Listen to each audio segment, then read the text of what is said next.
Today we're talking about what makes a good friend. Stay tuned.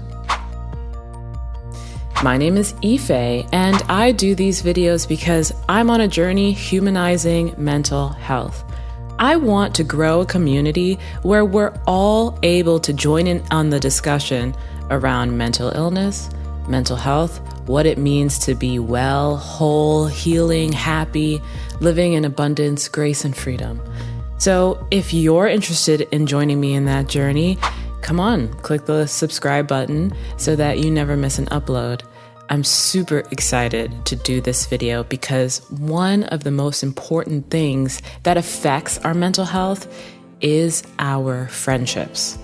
So if I wanted to sit you down and evaluate you and see how your mental health is going, that is probably one of the areas I would really stop by and think about and ask you about.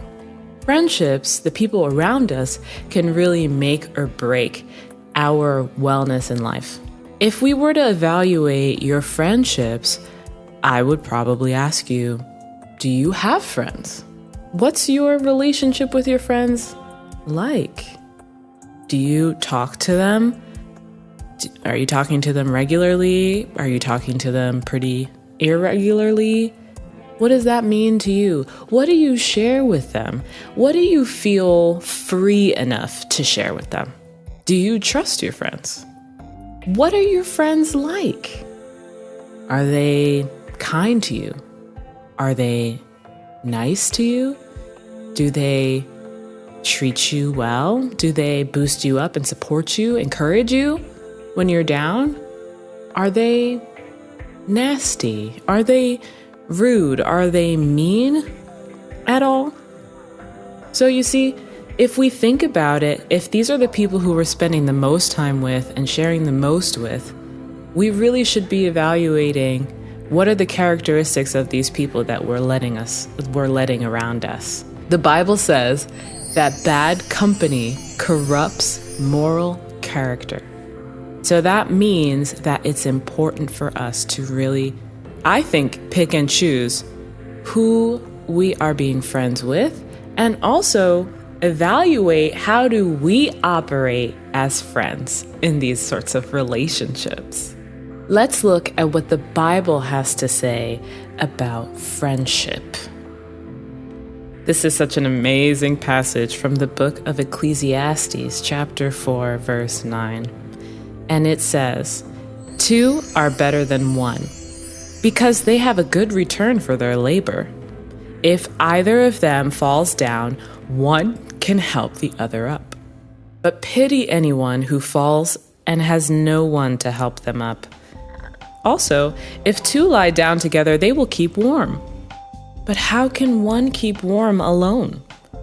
Though one may be overpowered, two can defend themselves.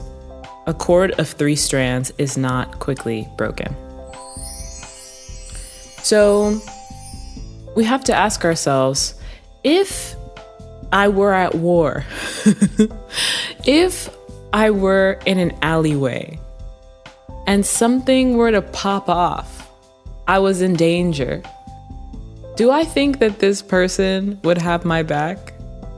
Do I think this person would ever backbite and gossip about me when I'm not around? One of the big signs that we can know what someone will be like when we're not around is think about how someone talks about someone else when they're not around. One of the biggest markers of character in a relationship is how does this person talk about other people when they're not around? Are you a part of a friend group where people are gossiping about one another, slandering one another, talking badly about one another when others aren't around? If someone is talking badly to you about somebody else when they're not around, I guarantee you that's a marker for how they're going to talk about you when you're not around. The moment you do something that they don't like, the moment you're not in someone's good graces, they will talk that same way that they're talking about the other person. That's how they're going to talk about you when you're not around. So yeah, So it's very important to think about these things, and it's very important to think about how are we addressing friendship. So if the Bible says that two are better than one, that's showing us that it is a very sad state when we don't have friends. And truly, we need friends to support us and for us to also give support in emotional, mental, and not just physical ways. Relationally, having someone else there that you can bounce ideas off of, that you can just have to open your mouth and share what's going on in your head with that person, that's very important.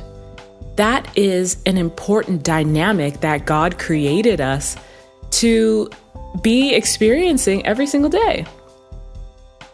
When we don't have someone to just verbally explain the things that are going on in our minds, we lose a sense of community and a sense of even understanding the world that we're really supposed to have. If I don't wake up in the morning and speak to my parents, my family, my partner about the things that are going on in my mind, it only stays in my mind.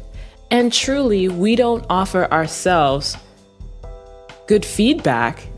Our own perspective doesn't help us to break out of our own perspective. And that sounds redundant, but we do that all the time. We keep things in, we hold things close, we don't share the things that we really ought to. And so it can be hard for us to feel like we can trust people with the things going on in our head. But what I want is to create more videos so that you can understand, what do good friends look like? What does trustworthiness look like in a friend? And what are some red flags that I can be on the lookout for? Because our mental health is greatly impacted by the friends that are around us. So what's important is that we are choosing the right friends so that it can positively impact our mental health and just be something that is enjoyable and meaningful in life. So I'll leave you with this. One of the major ways we can look out for good character in people to create good friendships with is looking for the fruit of the Spirit. One of my favorite verses in Galatians 5, and it says, "But the fruit of the Spirit is love, joy, peace, forbearance, kindness, goodness, faithfulness, gentleness, and self-control. Against such things there is no law." Have you seen love, joy, peace amongst you and your friends? Forbearance, kindness, goodness, gentleness? Are you seeing a lot of sharpness, a lot of meanness, a lot of anger and aggravation amongst your friends? What can you do about that?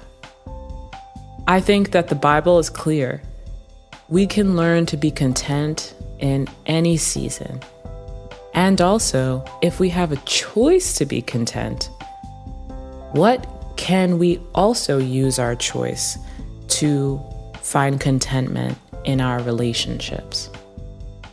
If there is any situation that is aggravating a sense of well-being and health in our lives, we can examine the situation and ask ourselves, how is there a choice for me to take that can impact this circumstance that I'm in? If you find yourself amongst people who are maybe you're examining character and you're realizing maybe they're not so nice, maybe you're not so nice, you can do something about it. You can make a choice. You can make a choice.